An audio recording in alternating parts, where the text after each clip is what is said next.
জানিয়ে দেব এই মুহূর্তে হাতে পাওয়া সর্বশেষ গুরুত্বপূর্ণ আপডেট বাংলা সংবাদ।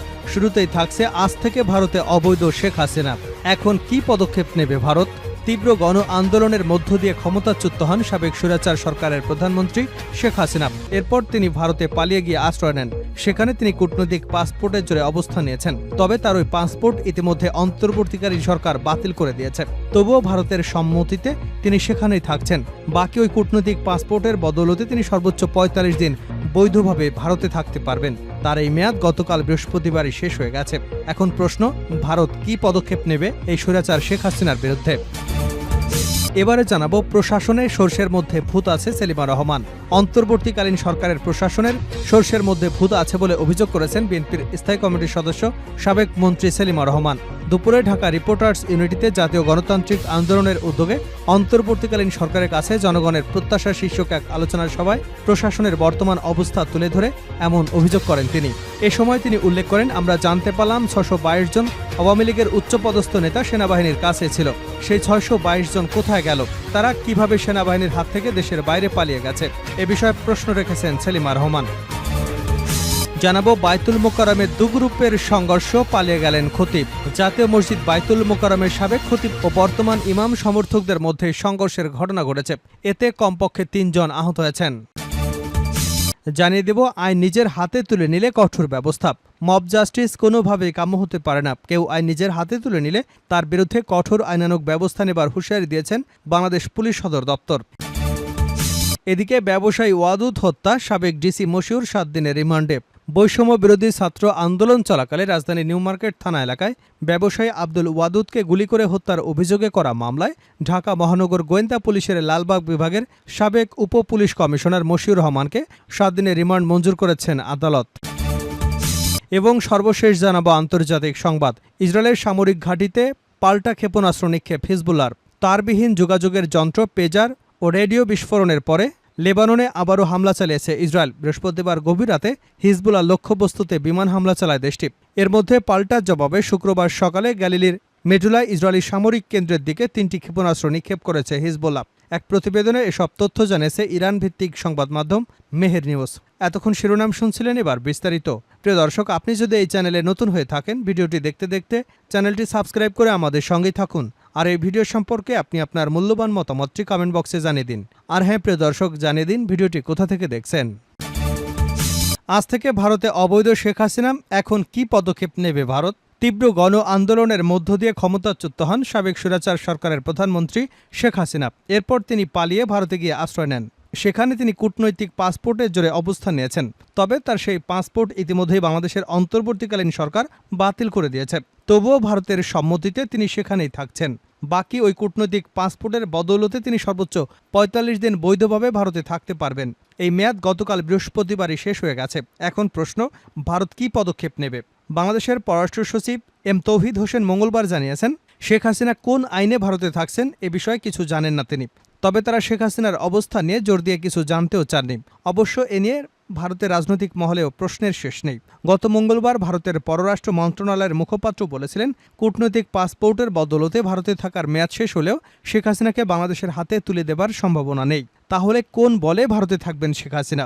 এক্ষেত্রে কোনো মহলের পক্ষ থেকে বলা হচ্ছে, হয়তো তিব্বতী ধর্মগুরু দলাই লামার মতো সাময়িকভাবে রাজনৈতিক আশ্রয় দেওয়া হতে পারে ক্ষমতাচ্যুত শেখ হাসিনাকে। প্রশাসনের সর্ষের মধ্যে ভূত আছে সেলিমা রহমান। অন্তর্বর্তীকালীন সরকারের প্রশাসনে সর্ষের মধ্যে ভূত আছে বলে অভিযোগ করেছেন বিএনপির স্থায়ী কমিটির সদস্য সাবেক মন্ত্রী সেলিমা রহমান। শুক্রবার দুপুরে ঢাকা রিপোর্টার্স ইউনিটিতে জাতীয় গণতান্ত্রিক আন্দোলনের উদ্যোগে অন্তর্বর্তীকালীন সরকারের কাছে জনগণের প্রত্যাশা শীর্ষক এক আলোচনা সভায় প্রশাসনের বর্তমান অবস্থা তুলে ধরতে গিয়ে এই অভিযোগ করেন তিনি বলেন, এখনও কিন্তু ষড়যন্ত্র শেষ হয়নি। আজকে ভারতে বসে সাবেক প্রধানমন্ত্রী নানা ষড়যন্ত্র করছেন। তার যে দলবল লুকিয়ে আছে, যে দলবলকে এখনও আমাদের বর্তমান প্রশাসন সামলে রেখেছে, আগলে রেখেছে, তাদেরকে এখন পর্যন্ত বের করছে না। একটা কথা বলেছে যে ৬২২ জন ছিল বোধহয় আর্মিদের অধীনে। এরা কোথায় গেল? এত এমপি মন্ত্রী অনেককে বিদেশে পার করে দেওয়া হয়েছে। কারা পার করেছে? এ তো দেখা যাচ্ছে সর্ষের মধ্যেই ভূত। সেলিমা রহমান বলেন, আজকে পোশাক শিল্পে অস্থিরতা। এসব কারা করছে? যাদের প্রচুর টাকা আছে তারাই করছে, তারাই ষড়যন্ত্রকারী। আমাদের সজাগ থাকতে হবে। তিনি বলেন, আমি বিএনপি নেতাকর্মীদের বলবো, তারা ১৬টা বছর কষ্ট করেছে, নির্যাতন, জেল জুলুম ভোগ করেছে। আরও কিছুদিন কষ্ট করতে হবে, আরও আন্দোলন চালিয়ে যেতে হবে। আমরা কারো উপর অত্যাচার করব না, অন্যায় করব না। আমরা সবাই রাজনৈতিক সচেতন হয়ে কাজ করব। যার যেখানে কর্তব্য, যার যেখানে কাজ সেটা করতে হবে। বায়তুল মুকাররমে দু গ্রুপের সংঘর্ষ, পালিয়ে গেলেন খতিব। জাতীয় মসজিদ বায়তুল মুকাররমের সাবেক খতিব ও বর্তমান ইমাম সমর্থকদের মধ্যে সংঘর্ষের ঘটনা ঘটেছে। এতে কমপক্ষে ৩ জন আহত হয়েছেন। জুমার নামাজ শুরুর আগে বায়তুল মুকাররমের বর্তমান খতিব হাফেজ মাওলানা ডক্টর মুফতি ওয়ালিউর রহমান খান বয়ান করছিলেন। এমন সময় পলাতক খতিব মাওলানা মুফতি রুহুল আমিন অনুসারীদের নিয়ে বায়তুল মুকাররমের মসজিদে এসে বর্তমান খতিবের মাইক্রোফোনে হাত দেন। এ সময় বর্তমান খতিবের অনুসারীরা রুহুল আমিনের অনুসারীদের প্রতিরোধ করেন। তখন দুপক্ষের মধ্যে হাতাহাতির ঘটনা ঘটে। ঘটনায় বেশ কয়েকজন আহত হন। এ সময় বায়তুল মুকাররম মসজিদে 2 থেকে 3টি গ্লাস ভেঙে যায়। দুপক্ষের সংঘর্ষের খবর পেয়ে আইনশৃঙ্খলা পরিস্থিতি নিয়ন্ত্রণে ছুটে আসে পুলিশ। ঘটনার পর সাবেক খতিব মাওলানা রুহুল আমিন মসজিদ এলাকা থেকে পালিয়ে যান। বর্তমানে বায়তুল মুকাররম মসজিদ এলাকার পরিস্থিতি স্বাভাবিক রয়েছে। জানা গেছে, আওয়ামী সরকারের পতনের পর পলাতক ছিলেন জাতীয় মসজিদ বায়তুল মুকাররমের খতিব মুফতি মাওলানা মোহাম্মদ জহুরুল আমিন। গত 26শে জুলাইয়ের পর আবার মসজিদে আসেন তিনি। এরই মাঝে তাকে মিডিয়ায় পলাতক উল্লেখ করে নিউজ করা হয়। আইন নিজের হাতে তুলে নিলে কঠোর ব্যবস্থা, পুলিশের সদর দপ্তর।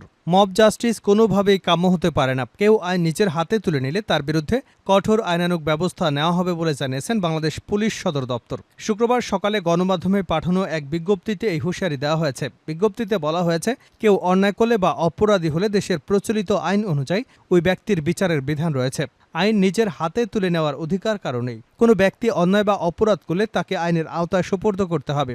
কোনোভাবে আইন নিজের হাতে তুলে নেওয়া যাবে না। আরও বলা হয়, কোনো ব্যক্তি অন্যায় বা অপরাধ করলে জাতীয় জরুরি সেবা 999 অথবা নিকটস্থ থানায় যোগাযোগ করুন। আইন নিজের হাতে তুলে না নেওয়ার জন্য পুলিশের সদর দপ্তর থেকে সকলের প্রতি বিশেষভাবে অনুরোধ জানানো হচ্ছে। মব জাস্টিস বা গণপিটুনির মতো ঘটনার পুনরাবৃত্তি রোধে পুলিশ দেশের সকল সচেতন নাগরিকদের সহযোগিতা কামনা করেছে। বাংলাদেশ পুলিশ দেশের আইনশৃঙ্খলা রক্ষা এবং জনগণের জানমালের নিরাপত্তা বিধানে প্রতিশ্রুতিবদ্ধ। শেষ করছে আন্তর্জাতিক সংবাদ দিয়ে। ইসরায়েলের সামরিক ঘাঁটিতে পাল্টা ক্ষেপণাস্ত্র নিক্ষেপ হিজবুল্লাহর। তারবিহীন যোগাযোগ যন্ত্র, পেজার বা রেডিও বিস্ফোরণের পর লেবাননে আবারও হামলা চালিয়েছে ইসরায়েল। বৃহস্পতিবার গভীর রাতে হিজবুল্লাহ লক্ষ্যবস্তুতে বিমান হামলা চালায় দেশটি। এর মধ্যে পাল্টা জবাব শুক্রবার সকালে গ্যালিলির মেডুলায় ইসরায়েলি সামরিক কেন্দ্রের দিকে 3টি ক্ষেপণাস্ত্র নিক্ষেপ করেছে হিজবুল্লাহ। এক প্রতিবেদনে এ তথ্য জানিয়েছে ইরান ভিত্তিক সংবাদ মাধ্যম মেহের নিউজ। প্রতিবেদনে বলা হয়েছে, হিজবুল্লাহর ক্ষেপণাস্ত্র হামলার পর অধিকৃত ফিলিস্তিন জুড়ে অ্যালার্ম সাইরেন বেজে ওঠে। এতে আরও বলা হয়েছে, দখল করা সেবা খামারের দিকেও একটি অ্যান্টি ট্যাঙ্ক মিসাইল নিক্ষেপ করা হয়েছে। এতে হতাহতের উল্লেখযোগ্য কোনো তথ্য জানায়নি সংবাদ মাধ্যমটি। শুক্রবার ভোরে চালানো এই হামলার ব্যাপারে এখনও কোনো মন্তব্য করেনি ইসরায়েল এবং হিজবুল্লাহ। গত বছরের অক্টোবরের শুরু থেকে গাজা যুদ্ধের বিরুদ্ধে ইসরায়েলে হামলা চালিয়ে আসছে লেবাননের প্রতিরোধ আন্দোলন হিজবুল্লাহ। গতকাল এক ভাষণে হিজবুল্লাহ প্রধান হাসান নাসরুল্লাহ স্বীকার করেছেন, পেজার বিস্ফোরণে তার শক্তিশালী গোষ্ঠী বড় ও নজিরবিহীন আঘাতের সম্মুখীন হয়েছে। গোষ্ঠীটি এর জন্য ইসরায়েলিকে দায়ী করেছে। 2 দিন পেজার বা ওয়াকি টকি বিস্ফোরণে অন্তত 37 জন নিহত এবং প্রায় 3000 জন আহত হয়েছেন। এদিকে হাসান নাসরুল্লাহ আরও প্রতিশ্রুতি দিয়ে তার ভাষণে বলেছেন, গাজায় যুদ্ধবিরতি না হওয়া পর্যন্ত ইসরায়েলের বিরুদ্ধে হিজবুল্লাহ লড়াই অব্যাহত থাকবে। তিনি বলেন, গাজা আক্রমণ বন্ধ না হওয়া পর্যন্ত লেবানন ফ্রন্ট থামবে না, এসব রক্তপাত সত্ত্বেও।